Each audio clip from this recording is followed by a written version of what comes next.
తెలంగాణ రాష్ట్రంలో ఎక్కడికి వెళ్ళినా ఏ నియోజకవర్గానికి వెళ్ళినా ఇప్పుడు మనం ఉన్నటువంటి కరీంనగర్ నియోజకవర్గమైన నేను రేపు జరగబోయే లోక్సభ ఎన్నికల్లో కాంగ్రెస్ పార్టీ తరఫున పోటీ చేయబోతున్నటువంటి మహబూబ్ నగర్ లోక్సభ నియోజకవర్గమైన రాష్ట్రంలో ఉన్నటువంటి 17 లోక్సభ నియోజకవర్గాలలో ప్రజలందరూ కూడా తెలంగాణ రాష్ట్రానికి మంచి రోజులు రావడం జరిగింది.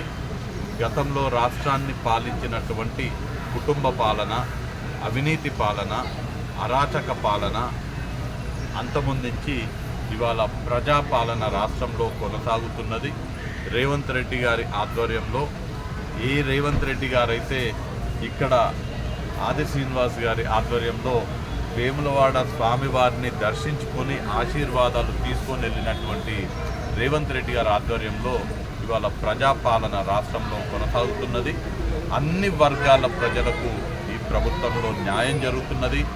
మహిళలకు, యువకులకు, విద్యార్థులకు, రైతులకు, కార్మికులకు, అన్ని ఉద్యోగస్తులకు, పెన్షనీర్లకు, దళిత గిరిజన బడుగు బలహీన మైనార్టీ వర్గాలకు అందరికీ అన్ని విధాలుగా అభివృద్ధి సంక్షేమ పథకాలు అందుతున్నాయి.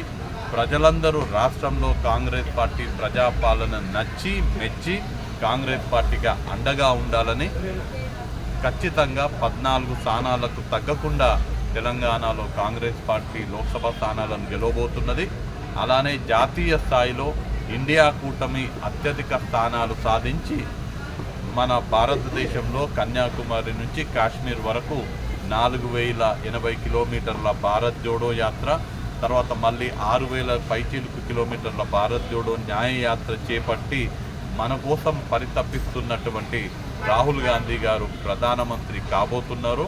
మమ్మల్ని అందరినీ కూడా ఇక్కడ వేములవాడలో వెలిసినటువంటి శ్రీ రాజరాజేశ్వర స్వామి ఆశీర్వాదాలు మనందరికీ ఉండాలని, మాకందరికీ ఉండాలని, ప్రజల కోసం ఆలోచన చేసే, మరీ ముఖ్యంగా పేద ప్రజల కోసము, బడుగు బలహీన వర్గాల కోసము ఆలోచన చేసేటువంటి కాంగ్రెస్ పార్టీకి, కాంగ్రెస్ పార్టీ నాయకులకు స్వామివారి ఆశీస్సులు మెండుగా ఉండాలని కోరుకుంటున్నాను.